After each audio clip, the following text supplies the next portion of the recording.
Highway 36 is a narrow strip of asphalt, cutting through the wild wastelands on the border between Shasta and Tehama counties. Locals don't call the area around the Bygum Gorge the dead zone for nothing. There's absolutely no cell service and it's dozens of miles of empty forest before you reach the nearest house. On May 25, 2024, the silence of this godforsaken place was broken by a police patrol that spotted something on the shoulder that didn't belong in that landscape. A light tan Chevrolet Avalanche sat there in a way that just didn't feel natural. It didn't look like a vehicle that had wrecked or broken down. The pickup was parked as if the driver had tried to hide it in the thick greenery, but at the last moment just walked away, leaving it half concealed. The officers approached the truck. In the hot May air trembling above the heated metal, there was a heavy specific smell coming from the tightly closed cargo bed. That biological marker of decomposition isn't something you confuse with anything else. Any seasoned forensic investigator recognizes it, and it always means one thing. There's a tragedy inside. They open the truck bed. To the officer's surprise, they didn't find a body, but at the bottom was a crumpled white sheet completely soaked with large brownish stains that had already begun to dry. The amount of blood on the fabric was critical. It made it clear that the person who lost it was unlikely to have left this place alive or on their own. A quick check of the license plate instantly returned the owner's name: Nikki Changeng Sally McCain. The Reading resident had been officially reported missing for 3 days, though there had been no actual contact with her for a whole week. Finding the truck 30 miles from her home instantly changed the status of the search. Now, detectives weren't looking for just a lost woman. They had a full crime scene.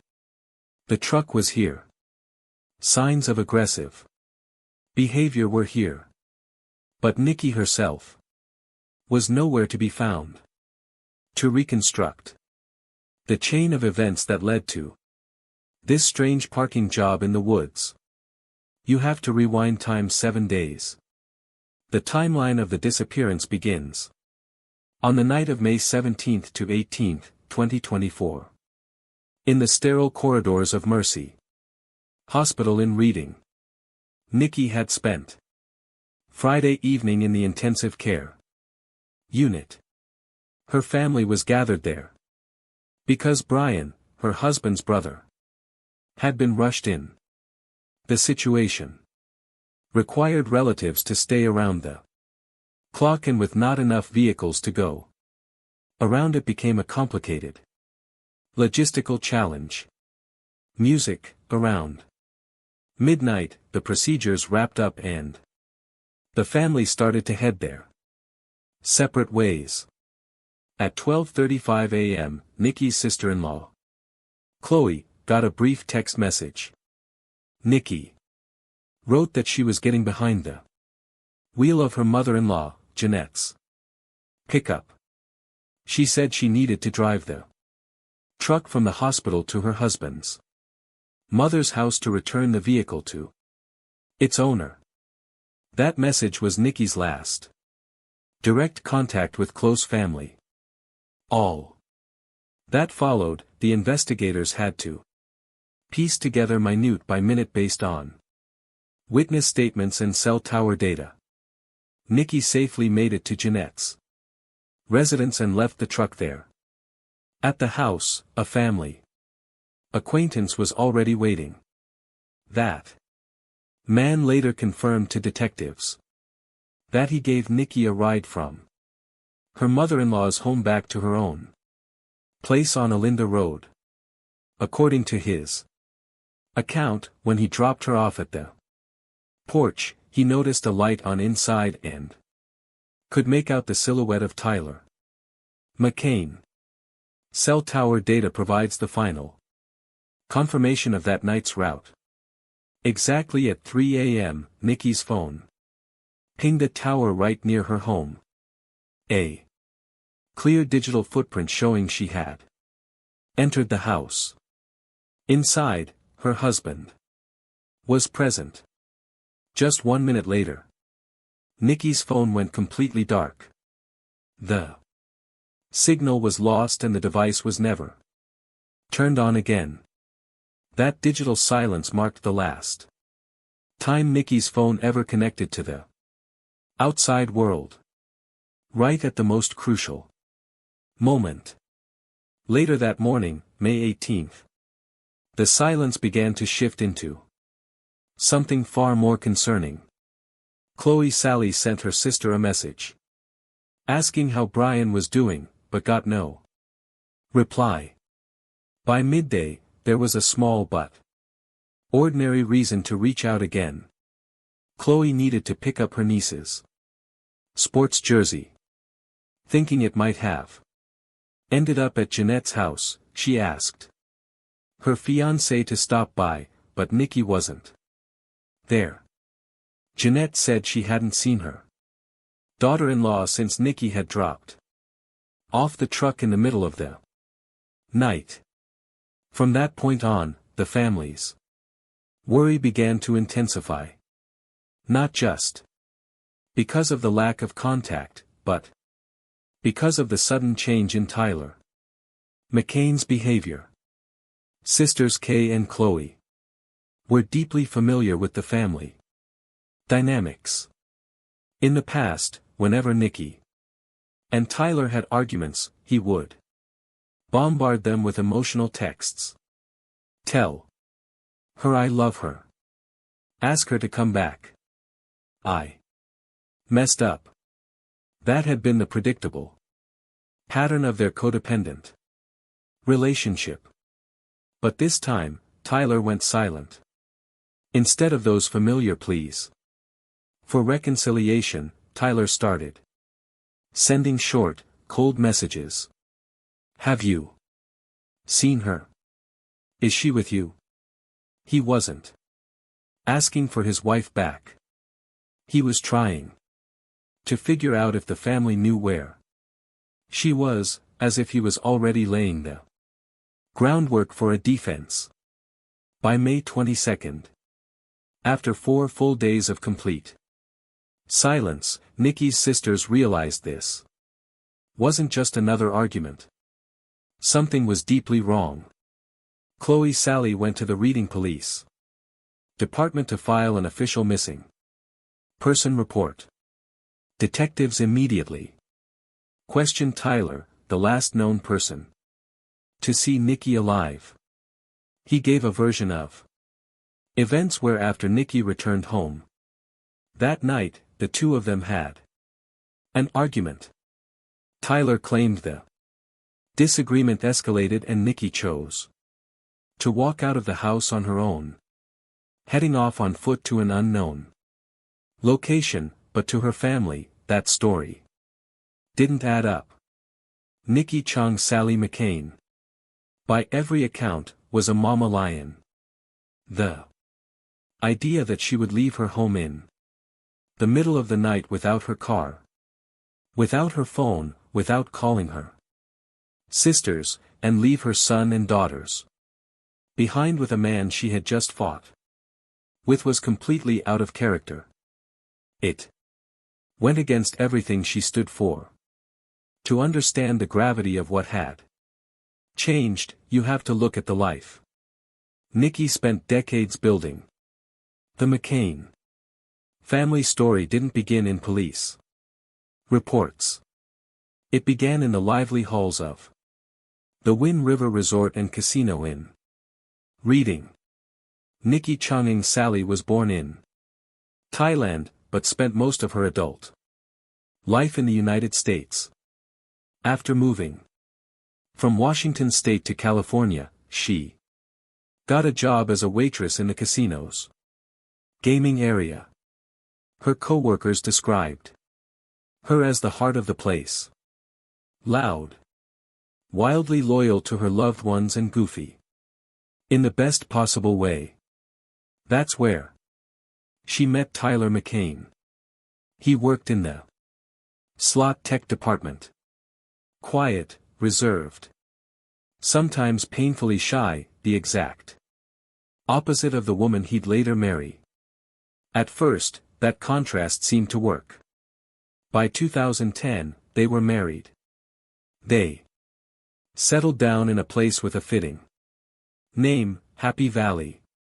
Over the following years, Nikki and Tyler welcomed 4 children. For Nikki, being a mother became everything. She left her job to focus completely on raising them, while Tyler worked as a spa manager. But by 2020, that picture of stability began to crack. The pandemic hit. Tyler lost his job. And with it, something else changed. The man Nikki married seemed to disappear. Tyler started spending all his time in the garage, barely interacting with the family. Nikki suspected it wasn't just about depression. She feared it had to do with banned substances. What returned to the house each night wasn't the man she'd once known. It was someone unpredictable. Someone dangerous. Between 2020 and 2023, the sounds coming from the McCain house shifted. The quiet that once filled Tyler's garage was replaced by shouting. Loud, enough to be heard from the street. Neighbors in Happy Valley became witnesses to a family unraveling. One night, they saw Nikki burst out of the front door, barefoot, clearly disoriented, and yelling for help. Witnesses later said they saw fresh scrapes and bruises on her face and exposed skin. By 2020, the situation inside the McCain household had escalated to a level that drew the attention of state agencies, child welfare services, after reviewing frequent police visits and the increasingly hostile environment, determined that the home was no longer safe for minors. All 4 of Nikki's kids were temporarily removed and placed under protective care. It should have been a breaking point. But even after losing her daughters and son and enduring the public shame that followed, Nikki kept going back to that house in Happy Valley. She was caught in the classic cycle of dependency on her aggressor, clinging to the belief that she could fix the marriage for the sake of her family. She never filed a police report, believing she could manage the situation on her own. What she didn't realize was that with every return, the danger only grew, and Tyler's sense of impunity deepened. The incident that would later form the centerpiece of the criminal case happened on the night of November 29, 2023. Just 6 months before Nikki disappeared. The entire assault was thoroughly documented in music, official police records. Nikki was in the bedroom getting ready for bed when she heard the front door open. Tyler entered the house but didn't say a word. Instead, he walked straight to the back door and locked it, cutting off her only path to escape. Wasting no time, Tyler pushed Nikki onto the bed. Using duct tape, he bound her wrists and ankles and covered her mouth. What followed was 3 hours of Deliberate torment. He hit her, dragged her by the hair, and at one point dumped water from a flower vase onto her. Then he flipped her onto her stomach, and began to strangle her with what she later described as a cord-like object. All while yelling threats to end her life. Around midnight, Tyler left the room. That moment gave Nikki her chance. She broke free from the tape, grabbed her keys, and bolted to her car.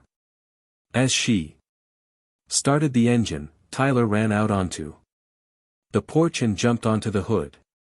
Nikki didn't stop. She floored it, throwing him off the front of the vehicle, and kept driving.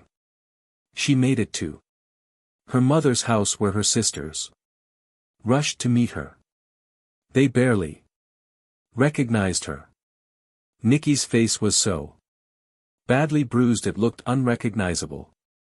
Both her eyes were swollen, music shut. That night, for the first time, Nikki told officers her husband had truly tried to end her life. The aftermath of the November attack moved swiftly from the hospital to the courtroom. Based on Nikki's testimony and medical documentation, police arrested Tyler McCain. He was charged with 4 serious offenses, including domestic battery, unlawful restraint, making threats to take a life, and aggravated assault. But the justice system faltered where it mattered most. At the bail hearing, Tyler paid his bond and walked free, remaining out of custody while awaiting trial. Music. The date for Tyler McCain's final court hearing was set for June 3, 2024. For prosecutors, the heart of the case wasn't just the photos of the bruises. It was Nikki herself. Despite the pressure, she was determined to take the stand and testify against her husband. That testimony would have sealed his fate. The evidence was overwhelming, and the detailed account of a 3-hour assault left no room for leniency. If Nikki showed up, Tyler was going to prison. No question. But what happened next was more than coincidence. It looked like calculation. Nikki vanished on May 18, exactly 2 weeks before she was set to face her abuser in court. Her disappearance left prosecutors blindsided. Under the 6th Amendment of the U.S. Constitution, every defendant has the right to confront their accuser. If the victim isn't available to testify in person, prior statements often become inadmissible. By July 2024, after weeks of unsuccessful searches, the district attorney had no choice but to drop all charges against Tyler in the domestic case. Without the key witness, there was no case. The strategy of silencing the opposition had worked. Tyler McCain walked out of court with a clean record, escaping accountability for the events of that November night.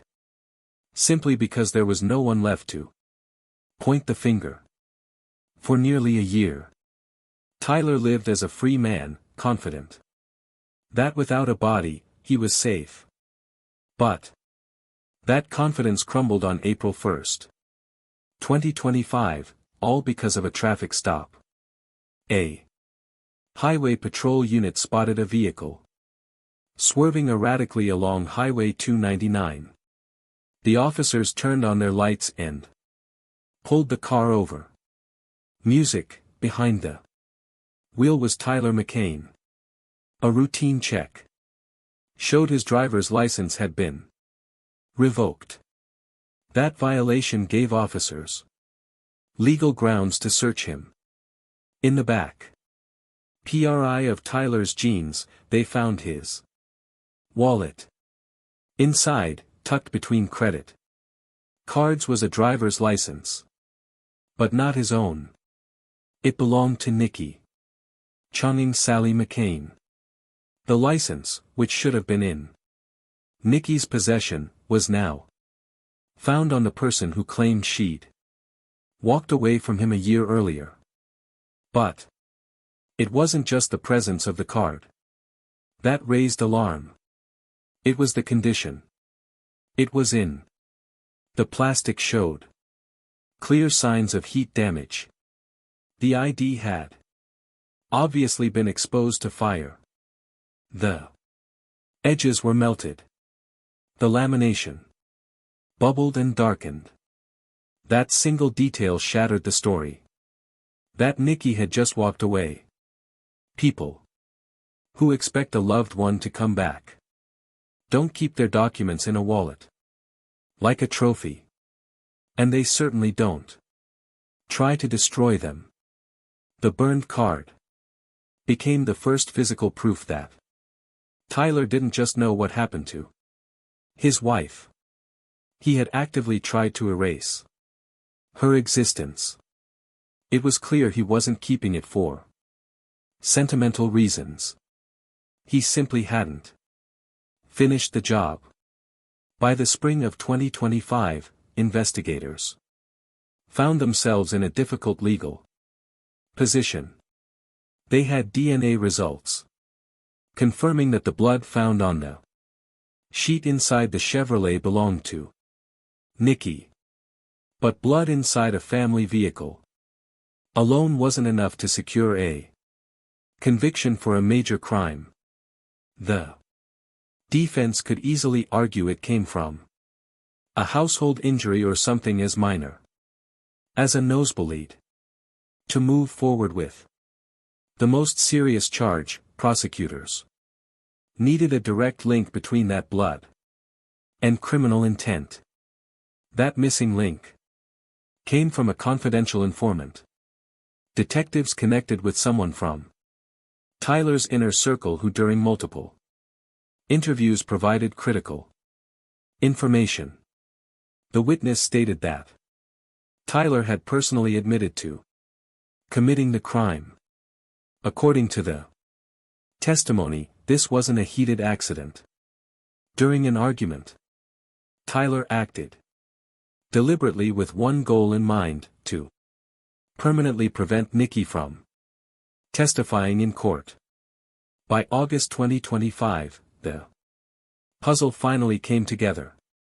The burned driver's license in Tyler's pocket showed an attempt to destroy evidence. Music, the blood in the pickup, confirmed brutal aggression, and the informant's statement gave investigators what they needed most: a confession and a clear motive. The district attorney determined the evidence was strong enough to file a first-degree crime charge. After reviewing the case, a judge signed an arrest warrant with no option for bail. The operational phase of the investigation.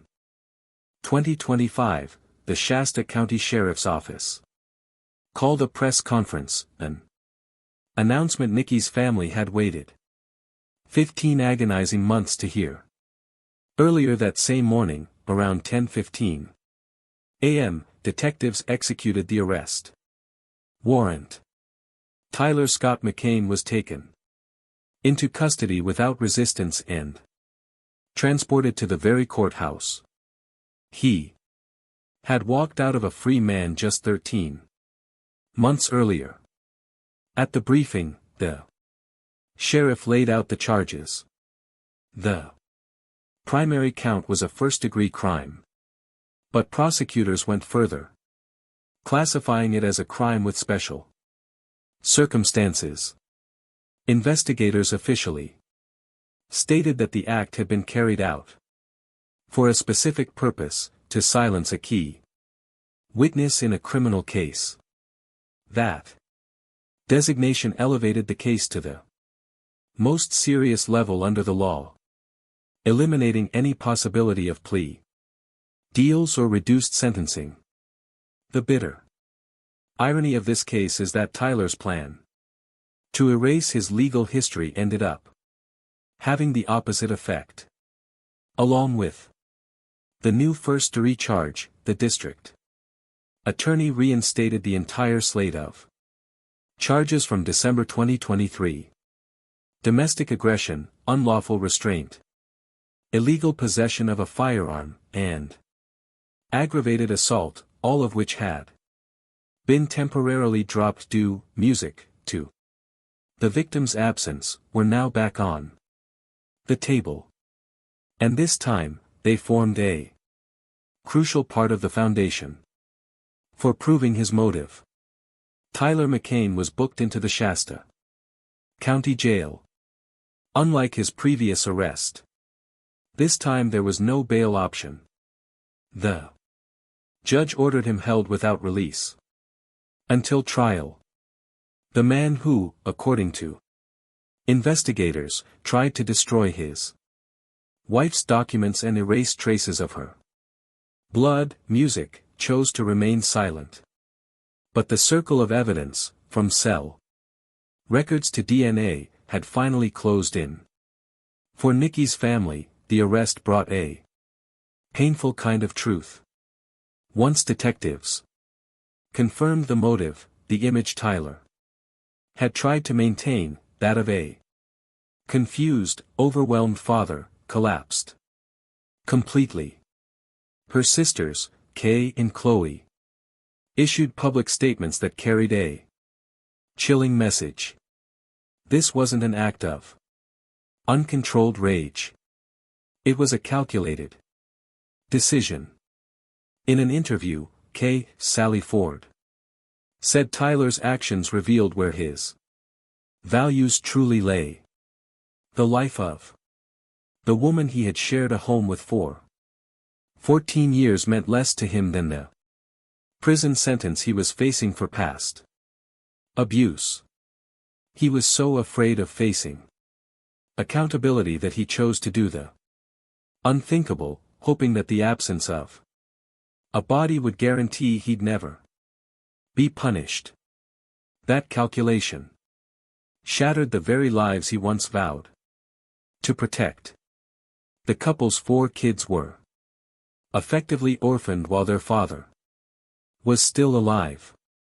Their mother was gone. And their father was in a cell awaiting a possible life sentence. Tyler's fear of facing consequences led him to destroy not just one life, but an entire family's future. Now Nikki's relatives are left to explain to the daughters and son that the man who was supposed to protect them was the reason their mom will never walk through the door again. For Tyler, this was a desperate move to hold on to his freedom.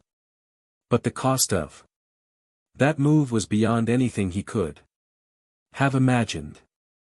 As of now, Tyler McCain remains in custody awaiting trial. But even with the legal victory in motion, one haunting truth remains. The body of Nikki Changeng Sally McCain still hasn't been found. Under U.S. law, a conviction can be secured without a body, relying on a collection of circumstantial and physical evidence. Still, the defense will inevitably lean into that fact, arguing that without a confirmed cause of death, the entire case is built on speculation and offering the jury alternative possibilities. Investigators have not stopped searching, but the geography of Northern California is working against them. The terrain surrounding Highway 36, where the abandoned pickup was found, spans hundreds of square miles of rugged forest, dense brush, and deep ravines. It's a remote wilderness where traces can vanish within days. And the only person who knows the exact location of Nikki's final resting place is sitting in a solitary cell, choosing silence. Still clinging to the hope that without a body, his guilt can never be proven. For Nikki's sisters and her 4 children, this story won't end with a judge's gavel. The family has made it clear that their mission now isn't just about seeing the guilty punished, finding closure. It's about getting answers. It's about laying Nikki to rest. Music, the case remains open in terms of recovery efforts. If you have any information about the movements of a beige Chevrolet Avalanche in the Bygum Canyon area or along Highway 36 in May 2024, authorities urge you to contact the Shasta County Sheriff's Office immediately. The silence of this so-called dead zone must be music broken for truth, for justice, and for Nikki.